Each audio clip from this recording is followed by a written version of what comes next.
Our next two speakers don't really require an introduction from most of the people in this group, but we have some new faces. We've got our 2020 ticket here.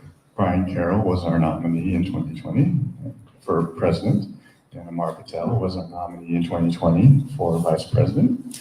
And they're going to talk to us about, things that worked, things that didn't work, their ideas on what it takes to build a party and run a campaign for president and vice president.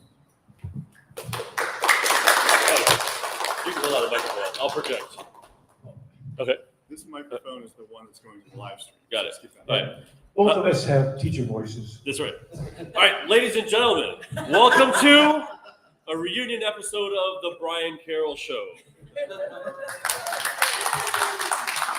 I'm your host, Amar Patel, and this is everyone's favorite 2020 presidential candidate, Brian Carroll. Who was forced to come in a t-shirt after John comes up here dressed so nicely. So, quick show of hands, how many people saw any episode of the Brian Carroll Show in 2020? You guys saw some good. There's probably some that I did not even upload to, they're on my computer and I forgot to put them onto YouTube. So that was probably one of my greatest joys of 2020 was doing the show. And unfortunately, just because of busyness and life, we couldn't do it. Like, I think the goal was to do it once a week as a weekly update. I think NBC discontinued it. That's right. I remember one of the reasons we couldn't do it was you had a bee problem. You want to share that story? Wasn't there like a bunch of honeybees that moved into your wall or something in your house? We did have a hive of bees swarm just outside my back door. But that was fun. Actually, the beekeeper I called has been an ASP voter. So we contributed to the economy of a small business. So yeah, that was good. All right. So one of the things that, that you had to understand about 2020, obviously, was COVID. So Brian, tell us about some of the plans that you had swirling around in your head after you were nominated. And that would be like September, October of 2019. That eventually got squished by COVID. But, what were some thoughts that you could share with us? Well, I think I was realistic enough to know that there were not going to be brass bands and limousines. I kind of expected to spend a lot of nights in Motel 6. I was hoping that state committees would be able to put, the house party kind of thing, or even get a bunch of people to the pizza parlor, and I could speak to, give my stump speech to the crowds. That happened so rarely that I never really developed a stump speech. So it was very much unlike what I expected. But I expected to visit, if not all the states. We were on the ballot in 8, and we were recognized, registered write-in candidates in about 30. And so I figured that I would visit at least each one of those. And obviously that didn't happen. My previous campaign, which had been a very atypical campaign for Congress, had given me some weird ideas of how a campaign worked. And so I went into it with some unrealistic expectations in like fundraising and things like that. But yeah, I had some plans that somehow did not materialize. Well, I think simultaneously, the National Committee was trying to get the first in-person convention going in Baltimore. I think is where our location was going to be. Mm-hmm. So, the whole party was planning. It was big plans. And I don't know that was it December when it started? The inkling of there was going to be problems, I think, when we were hearing stories from Italy, obviously China, Italy, and so forth. Oh no. Nothing goes as planned. But I want to say, as like March was obviously the shutdown, for us. Mark. But that's right. But March was eventually the shutdown. But I want to say maybe January, February, we were already shutting things down. I think we canceled as a national party the convention by probably January of 2020 because the story was kind of already coming out in the newspapers. And I'm sure like I got one trip in October into November, went to the Rehumanize conference in Louisiana, and that was fun. I drove across the country and picked up that couch. Ted. Senior moment. And he was great fun traveling with. And we drove down and spent a night in Lake Charles and then 3 nights in Louisiana, in New Orleans. Great conference. Met some neat people. And then took him back to Austin and went up through the Central States to a presidential politics conference at Dordt College in Iowa. And that was fun. And then I was going to hurry home, but I was going to take a one rest day. And I saw a snowstorm coming and said, no, I better go. So I boogied home, and it was a fun trip. Brian? Yeah. Thanks, the mic. Oh, the mic. The mic. It was fun, but it was not really productive. Those states did not have enough of an organization. You know, what I think that the Somsky campaign is going to be able to do is go into places that have committees that have already put together a program of some kind. You know, the candidate can come in and in a few hours gather a bunch of people pre-gathered, and he can speak, maybe do an interview with the newspaper. And I don't think that Peter is planning to do as much travel as I originally planned to, but I think it'll be much more effective travel. Because in most of the states that I passed through, the party couldn't even give me a name of who to contact. So I just kind of had to wave as I drove through. And this will be much more effective this year. The national committee and the state leadership teams are so much better prepared for this coming campaign than the party was for my campaign, which in turn was much better prepared than the Matern-Munoz campaign. So each time we're taking it up a notch. All right, so I already kind of asked you this question, but I'm assuming if I mention the word paperwork, that you experience PTSD symptoms. So PTSD symptoms, why is that? Why would you have PTSD symptoms? The main activity of a candidate running for president is signing paperwork for state getting on the ballot. And some of it was fairly routine. During most of the spring, summer, I was going to my credit union with 2 or 3 a week, the petitions to get onto the ballot in different states, and those had to be notarized. Many of them, I had to get them notarized, and then I mailed them to Amar, and Amar had to go sign them, get them notarized, and then mail them to the states. And a lot of that was just routine, busy work. And fortunately, the lady at the credit union was very, very helpful and free. But there were some just incredible crises. Sarah Bork, I don't have my glasses on, so I'm blinder than usual. But Tennessee, and there were some paperwork glitches before I got involved, I think. Somehow, some of their early paperwork did not arrive where it needed to arrive early enough. And so the next step was to qualify county by 95 counties. And so Sarah typed up 95 documents and the addressed 95 envelopes and express mailed them to me. I sat down immediately and signed all 95 and put them in the envelopes and took them to the post office. And some of them didn't arrive on time, but a fair percentage did. And so it was worth it. But that was one crisis I remember.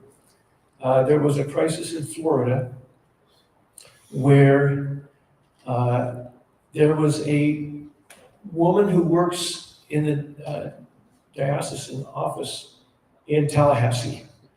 And she was warned ahead of time. She had volunteered. And we somehow got the documents to her, and she walked them across the street during a critical 10-minute window in time and got them turned in before they locked the box. So there was that kind of crisis that would come up with paperwork. So some of it was just pretty routine and boring, and some of it was nail biters. And we missed out on some.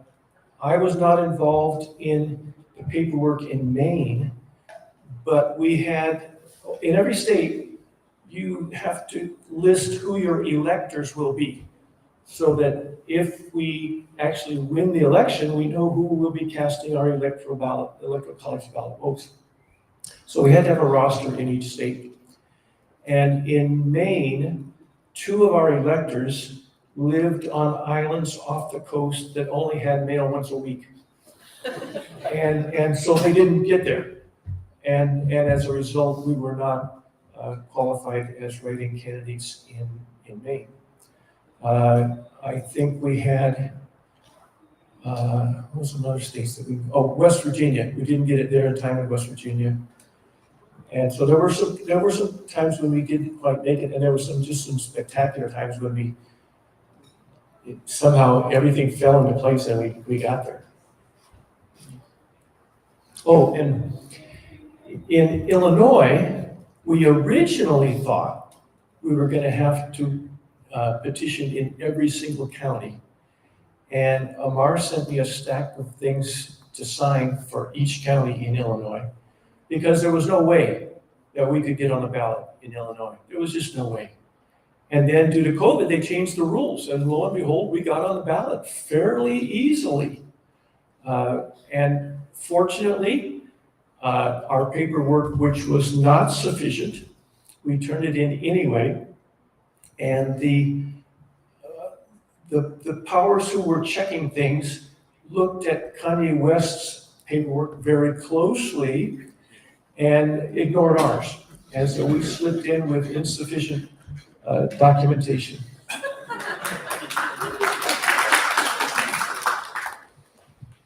Yeah, and so I would say Peter's not here right now, right? But we were talking about this beforehand.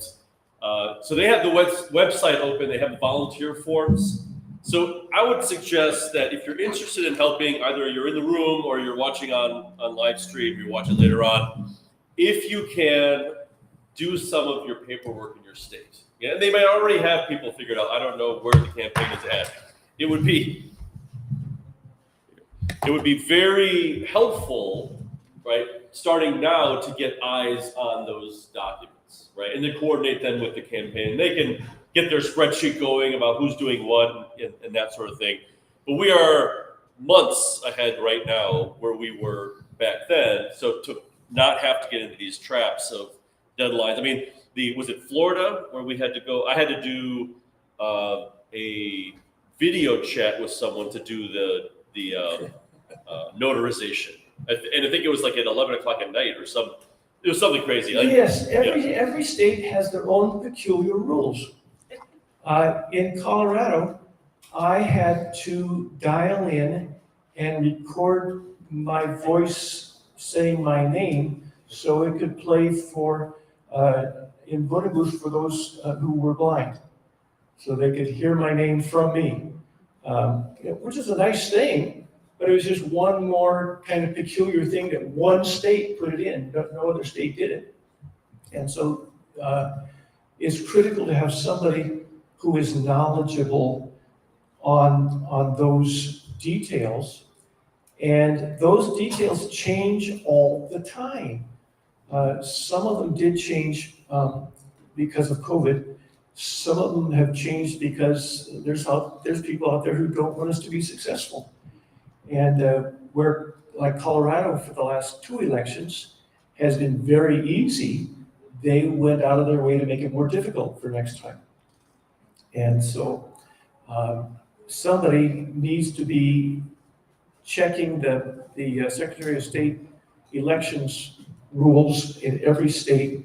And we did, Desmond had a spreadsheet for us that was very helpful.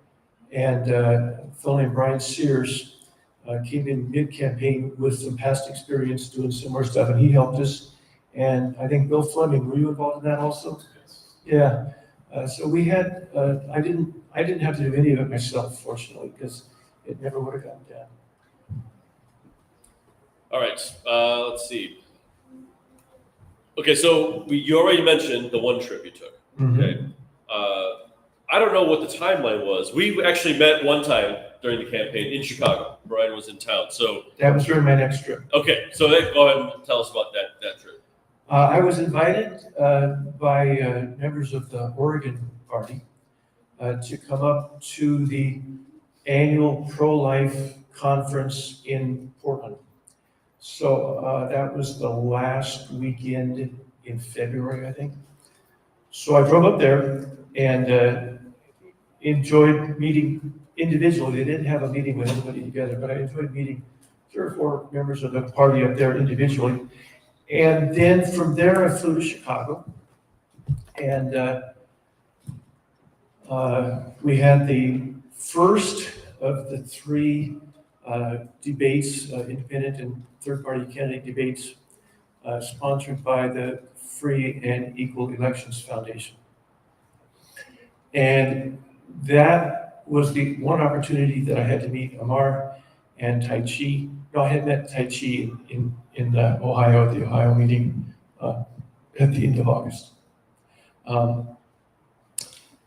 And that was fun. Then we could take some pictures together, get a team picture, and some fun things like that. And you got a deep dish Chicago pizza. Deep dish Chicago pizza. And the debate itself was kind of funny because it was prior to the Libertarian Party convention. And so there were like 23 people, of whom the vast majority were from the Libertarian Party. And so it was an interesting event from that point of view. And it was a big room, big stage, but hardly anybody in the audience. And I don't know if that was because COVID was already beginning to rumble, but COVID was at that point beginning to rumble. And I flew back to Portland, and the next day drove up to Seattle. And I had a really good meeting with the Washington Party group. They were pretty much intact from 2016. They knew each other well. They had been working as a team, and that one of the frustrations of the campaign, one of the disappointments of the campaign, is a really good team got clobbered by COVID because we don't have anything to show for all of their work in Washington, and they did. They were creative. They worked so hard. A woman named Michelle McIntyre and her McIntosh, something in that vicinity. During COVID, they put a lemonade stand, unmanned lemonade stand in the front yard, and then advertised that there was free lemonade if you signed their petition. I mean, they were really creative. And by the time that was on a Saturday night, by Sunday, there were people in Seattle already dying of COVID. And I had planned to go over the top of the mountain and come in through Idaho and Utah. And I said, nah, better get home. And by the time I actually got home, it took me 2 days to get home, everybody was shut down. And so COVID was in full swing by that point. So then that brings me to another question. So that was you had your debate, the first pre-election. Tell us about the third party or alternate party debate process. So something that the candidates are going to be prepared for. And just as party members, like what kind of things come up in those forums? Well, all three of the ones that I participated in were organized by the Free and Equal Elections Foundation. So there could be other ones with other interests. I went into the first one not knowing that Christina Tobin, who is the big organizer of those, is really big on blockchain. And one of the early questions was, well, what's your opinion of blockchain? Which I had never heard of. And fortunately, when they had split us up into two groups, and there were like 12 or 13 people in my group, and the question went first to the guy next to me and then went that way. So I had an opportunity to listen to everybody else's answers. And that was very helpful. And I was able to say that I was very strongly in favor of paper ballots, which was probably the wrong question for what she wanted. But at least I had a coherent answer for her. But, you know, I think by the time I got around to the second debate that she organized, I knew a little bit where she was coming from. And so that helped a whole lot. Okay, so this one I probably have more for, but you can give your answer. What are some examples of pushback that you got from either duopoly, supporters, or just the general populace about being the third party wasted vote? Well, I think within my immediate circle of friends in California, they would say, well, why are you running for something that you can't win? And I would just say, well, why do Republicans run people in California? Because I had the same chance of winning as the Republican. And I think maybe a different strategy could be used in purple states. But most voters waste their votes. If you vote if you vote red in a red state, your vote is extraneous. It wasn't needed. They would have won without you. If you vote blue in a red state, your vote is useless. This is not affecting anything. And vice versa for the other colors. So the only voters whose votes really make a difference are in the purple states. And in those states, you need to have maybe a different strategy, different answer. But since I was in California and I was not traveling, the people who were talking to me were Californians. Yeah, and I agree. That's the first layer of answer is that any vote for us in the Sansky-Onak ticket, it actually makes a difference, right? Yeah, and if you vote Republican in a Republican state, your vote is lost in a meaningless statistic. The difference between 8 million and 8,000,001 votes is minuscule. Nobody notices. Right. But if you are casting a ballot that is the difference between 800 and 801 votes in your state, that is more significant. Right, and that becomes a story, right? Mm-hmm. So the American Solidarity Party getting 50, 100, 500, 5,000 votes in any given state now becomes something to talk about, whereas the difference in Here in Texas, we got 4,000 write-in votes. And I never gave a speech here. That's I still wake up in the night and think, how did we do that? That's right. So on the social media end, I was on Twitter a lot. Mm-hmm. And that's a huge place where you get a lot of wasted votes. Why are you doing this? Or spoiler votes, things like that. And so things that, as a party, if you are active on social media, just things that you want to pick up on to be supportive of the candidates. Okay. And so I think there was interesting groups that I had to verbally spar with. I think there was Catholics for Biden and Catholics for Trump. Those are two interesting subgroups that we got into it with.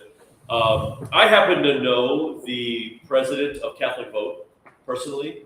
Okay, so I had to get it with him because he said again, these are people. Idea wasted votes. So very, very big supporter of our principles.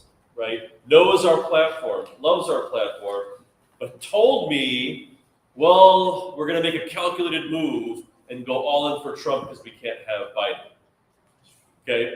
And that's a significant group with a lot of supporters, right? And so to be able to push back on these, wrong ideas is important. The more voices they hear out in the public space say, no, these things make a difference. We need your organization's support, as opposed to even individual supports, as a collective effort, right? So the candidates can speak to it, but the more people they hear from the ground grassroots level, I think makes a difference, right? It convinces them that there is a difference to be made. Two thoughts on that.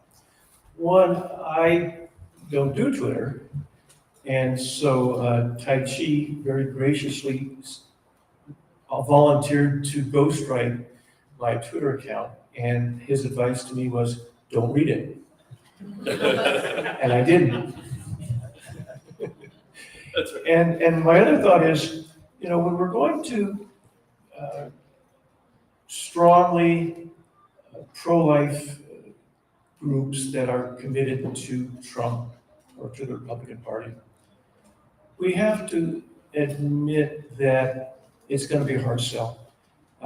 When I was running for Congress in 2018 against Devin Nunes, and I knew that my local Right to Life pregnancy center was going to support Nunes. And but there was also a possibility at that point that he might get arrested for some of the stuff he'd done.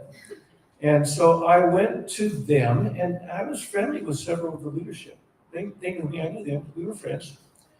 And I said, I'm not even going to ask for your support right now. What I'm going to ask is, if Nunes has to drop out, there was in a primary thing, general primary, there was Nunes and 3 Democrats and the Libertarian and me. And once the ballot was set, if he had resigned during the next 2.5, 3 months, what I wanted from the Right to Life group was, hey, put out the word that this guy's okay. And that's all I wanted. And they were hesitant to even do that because their donor base was solidly Republican.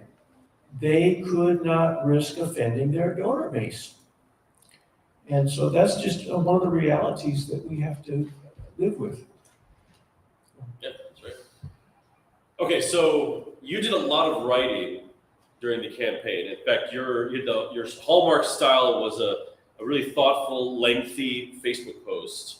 Well, by that you mean too long didn't read? Well, I read it. I don't know, but I think people enjoyed it. You got a lot of good feedback, and you drew on your history teacher background.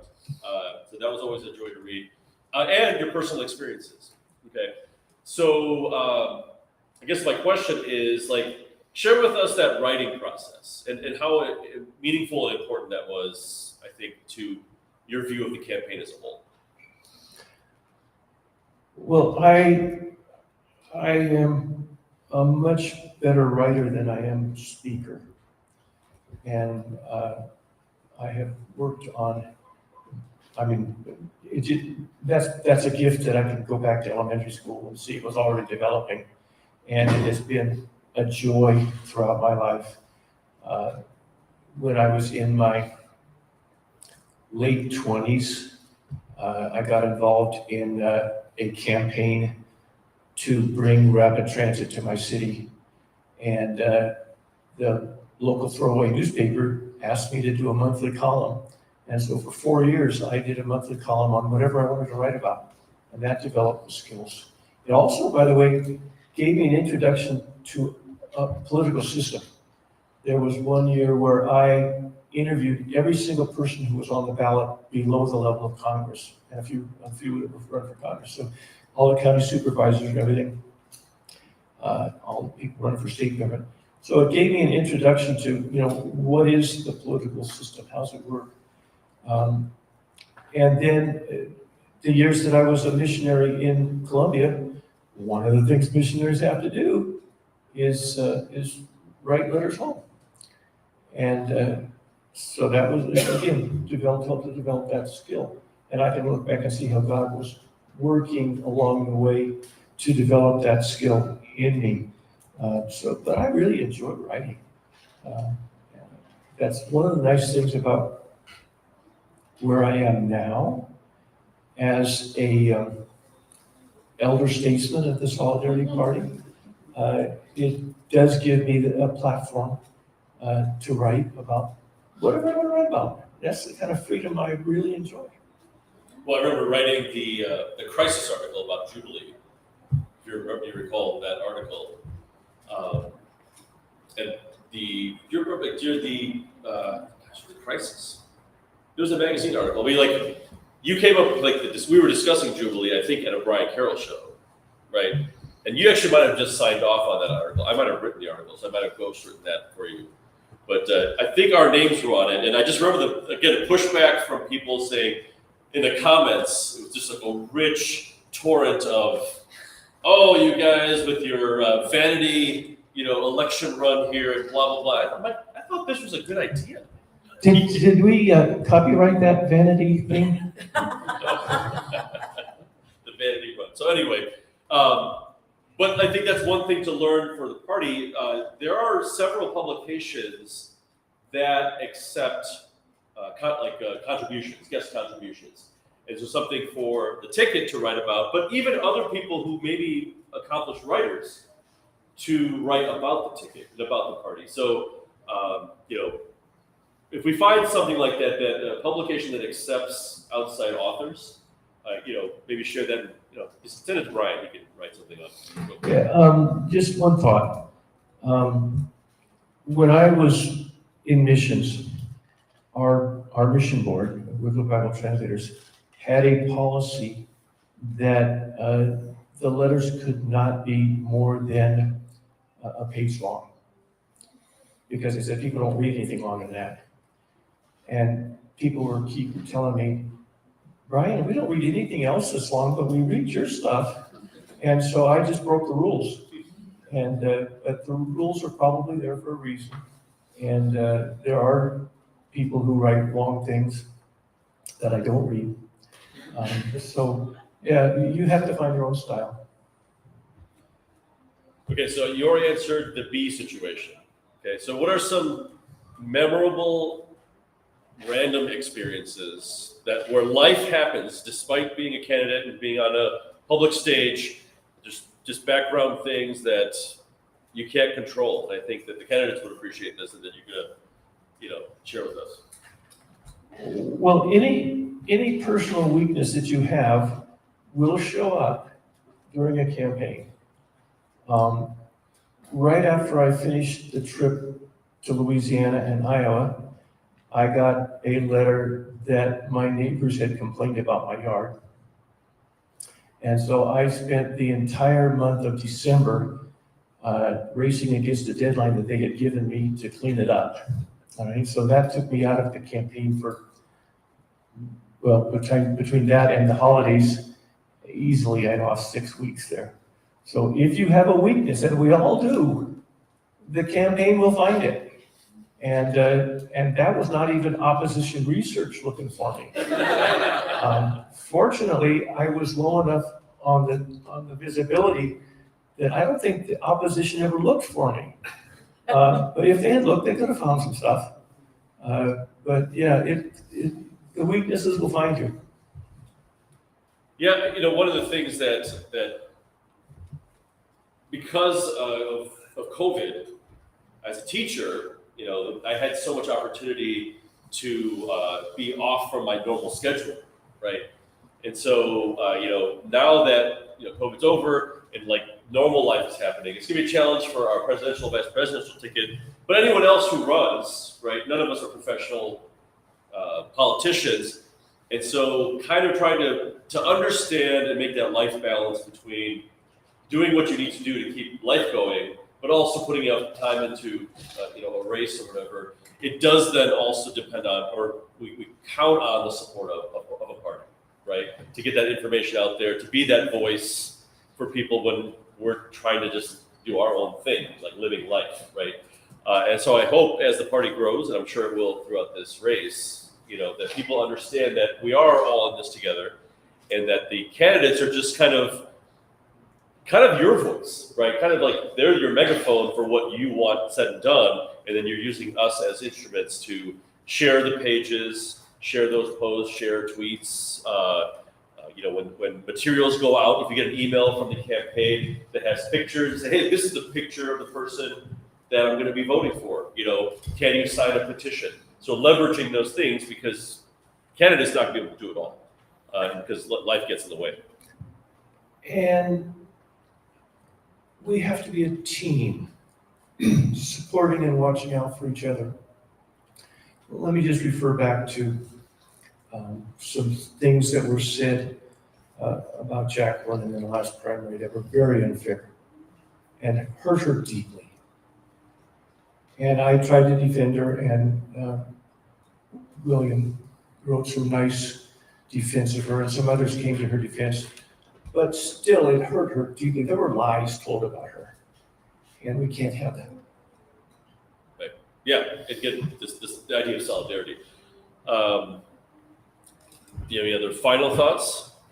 Oh, remind me. Well, Senior moment, I forget the beginning of the question. Yeah, let me actually give a priceless moment of where we were asked to give this talk, and the title of the talk that we were asked to speak to was What We've Learned. And then, for tonight, Assuming right now, we had learned something. Yes, and then Brian said, "Did we learn anything?" That was the first message he sent to me. So I think we've learned something. We've shared with you some things that were learned. Do you have any final thoughts on what you've learned? I have 4 numbered items here. Oh, very good. 1, new members are more important than one-time voters. And that doesn't end on election day. We had a whole bunch of people who found us election night when they looked at the returns, and they said, Solidarity Party, we never heard of them before. Who are they? And they looked us up and they joined us. So that's free advertisement. Get anywhere on that list of people who had votes. And so that's extremely important. You're always going to add more members during a campaign than between campaigns. You're going to lose some between them. So you want to maximize the growth during the campaign and minimize the loss between campaigns. There is a lot of free advertisement out there. It doesn't cost anything to post a YouTube video. It doesn't cost anything to get on Ballotpedia. There were people who said, oh, well, who's in this race? And they looked for us on Ballotpedia. That's a freebie. That was easy. That was a very simple thing to get on Ballotpedia. I Side With. Lots of people found us on I Side With. It's the site where you just go up as a candidate. You answer either a short form that might have, 30, 40 questions, and a long form that might have 120, something like that. And then as a result of getting on there, they called me for an interview. And so I did an interview over the web, and they posted that interview. That was free.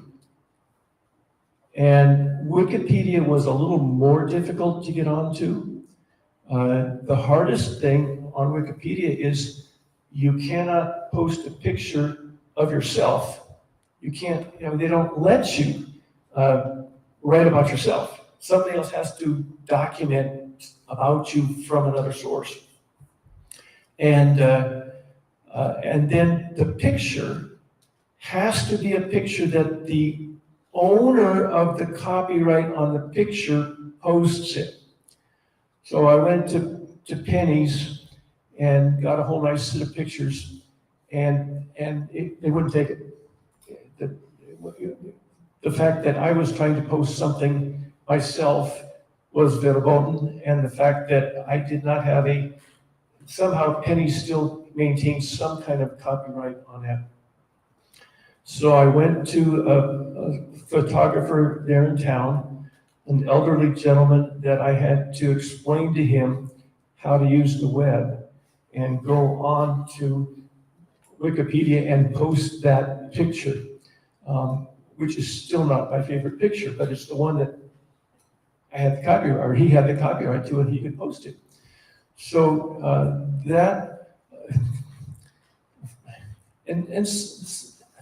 it would be nice to be able to go on Wikipedia and correct a few mistakes. When I was called, did like a 2-hour interview with a fellow from Christianity Today. And one of the questions he asked me is, what church do you belong to?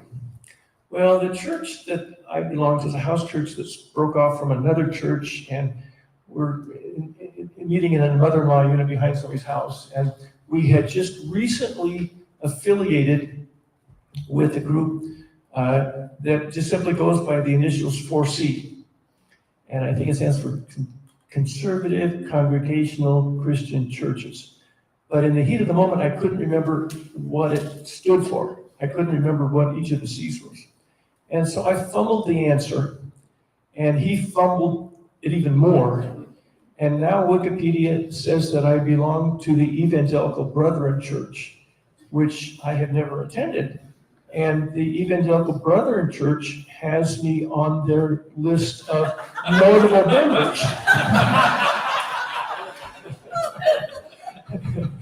So if you can, Sean, if you can correct that in your book, we can cite your book and correct Wikipedia.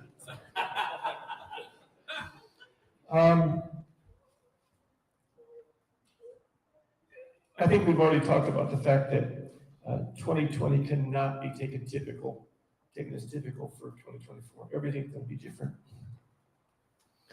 And we are not the same party we were in 2020. We were a novice party with a novice candidate. And we have learned a lot. And our national committee has corrected a lot of problems. And we are so much stronger going into this next campaign. And yeah, I think that's what I've got written down. Anybody? Questions from the floor?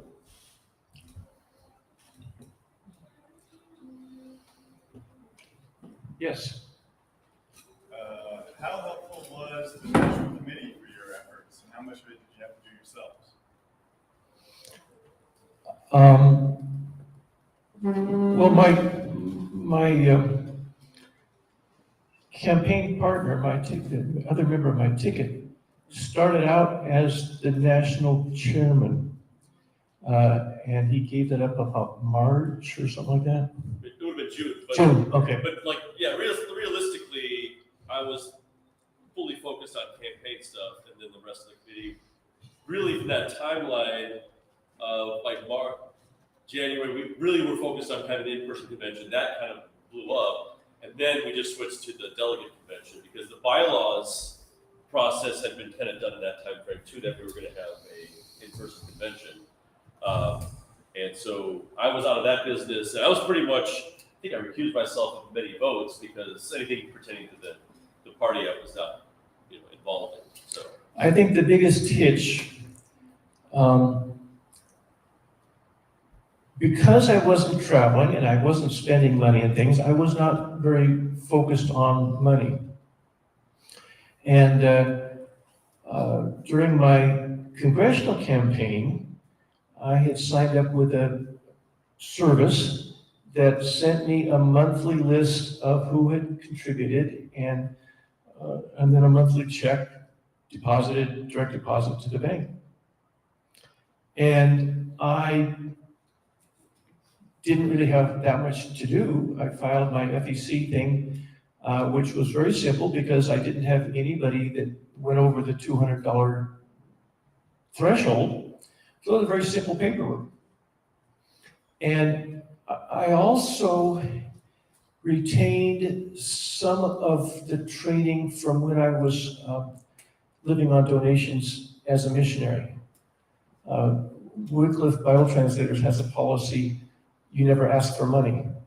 You tell people what you're doing, and God tells them whether or not to send you money. And so I was trained not to make a financial pitch and just live on faith. And so I kind of went into the presidential campaign with those two things in mind. And because I wasn't getting a monthly statement telling me how much was coming in, I just kind of said, well, must not be anything coming in. And it got to be early June, I think. And Amar says, hey, you know, there's $6,000 in there. And I go, oh, okay. So the party had been holding the money, and when I finally got the check, I maybe falsely assumed or hoped that the party had filed some FEC things on that. And I was somewhat surprised to realize that I was now 3/4 late in my FEC reports, which was so overwhelming that I just thought, okay, I can't face this right now. I'll have to deal with it when the campaign's over. I just can't. There was too much other going stuff on. And so at the end of the campaign, I said, all right, I got to catch up with both the IRS and the FEC. And I thought, okay, do the IRS first. And I spent basically the same 6 weeks that I was doing yard work. I was also doing the FEC, the IRS paperwork. And incredibly detailed, much more detailed than the FEC. And I mailed it in and then looked at the paperwork and it said in fine print, after January 1st, 2020, the submissions will only be accepted electronically, not on paper. When I had run for Congress, paper was fine, all right, but they had changed the rules. So I called the IRS, and the guy answers, and I start telling him the problem, and he says, wait a minute, how much profit did you show? And I said, none. And we spent everything that we came in. And he said, well, then you don't owe us anything. You don't have to report. Which was not apparently correct. One of the things that I learned was that sometimes the IRS can give you false information. And so I said, okay, so I said, I guess I don't have to do anything for them. So then I turned my attention to the FEC stuff, and it took me several months to get all that caught up. And then I got a letter from the IRS for 2019 and said, you owe us a $2,500 fine. So I thought, uh-oh. So I quick sent them the money and a petition asking for it back. And they have now every 6 or 8 weeks sent me a message saying they need more time to process my petition. But that also means that I have to keep filing an FEC report every 3 months. And so that's the first thing I will do when I get back from this conference is file a quarterly report to the FEC that will show them that nothing has happened in 3 months, but we're still waiting for the IRS to get around to deciding what they want to do with me. And one of these days, I hope I can close off that committee completely and be done with that portion of my life. Other questions? Yes? So there weren't a lot of other candidates in 2020, but presumably there'll be more next year. And more interesting ones, I think. And how would your campaign have been different if there had been a number of other party candidates going at the same time too? I would have loved to carpool with Brock Pierce. You should have seen his bus. He was traveling with a bus with a staff of 25 paid employees and his picture on the side of the bus. And I could have carpooled with him, I guess. That would have been fun. You mean ASP Yeah, candidates? I meant our candidates. Oh, our If there candidates. had been more of our candidates. That would have been delightful. I anticipated at the beginning that would kind of be the campaign. We would have local candidates running all over the place, and I would come into a state, and the local candidate would get people together, and I would show up and say some words on that candidate's behalf, and that's the way the campaign would run. There were not a lot of other candidates. And it would have been nice to have more. I hope that the next campaign will have more, that we can have some coordination between state and local. That would be the dream. Are you running? Not this time. Not this time. We are recording the this time part of it. We're counting on you in a few cycles. That's fine. Other questions?